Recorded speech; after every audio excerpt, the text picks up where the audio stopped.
चौधरी साहब के बारे में ये बात विख्यात थी और देश के हित में, गांव के हित में और किसान के हित में जो भी बात होती थी बिना हिचक के उसको बोलते थे।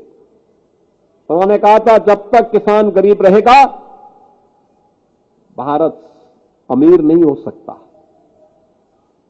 ये चौधरी साहब का वक्तव्य था। ग्रामीण भारत ही असली भारत है,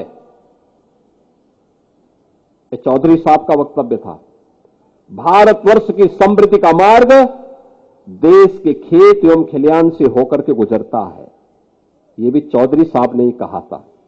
और जागरूक जनशक्ति ही सबल लोकतंत्र का आधार है, यह चौधरी साहब ने ही कहा था। बहनों और भाइयों, इसके लिए उन्होंने, जब उन्हें मौका मिला उत्तर प्रदेश सरकार में, उन्होंने यहां पे प्रदेश के अंदर भूमि सुधार का कार्यक्रम लागू किया। जमींदारी उन्मूलन का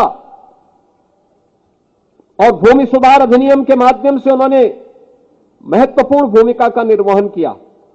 बिचौलियों द्वारा किसानों के शोषण को बंद करवाने के लिए मंडी अधिनियम पारित करवाया।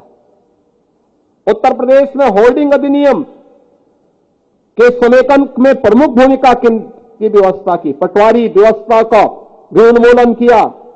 लघु सीमांत श्रेणी के किसानों के 3.5 एकड़ तक भूखंड को भू राजस्व के भुगतान में छूट भी उन्होंने दिलाया।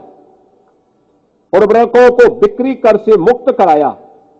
काम के बदले अनाज कार्यक्रम की शुरुआत भी की और कृषि और ग्रामीण विकास योजना के लिए ऋण उपलब्ध कराने हेतु राष्ट्रीय कृषि और ग्रामीण विकास बैंक नाबार्ड की स्थापना में भी उन्होंने महत्वपूर्ण भूमिका का निर्वहन किया।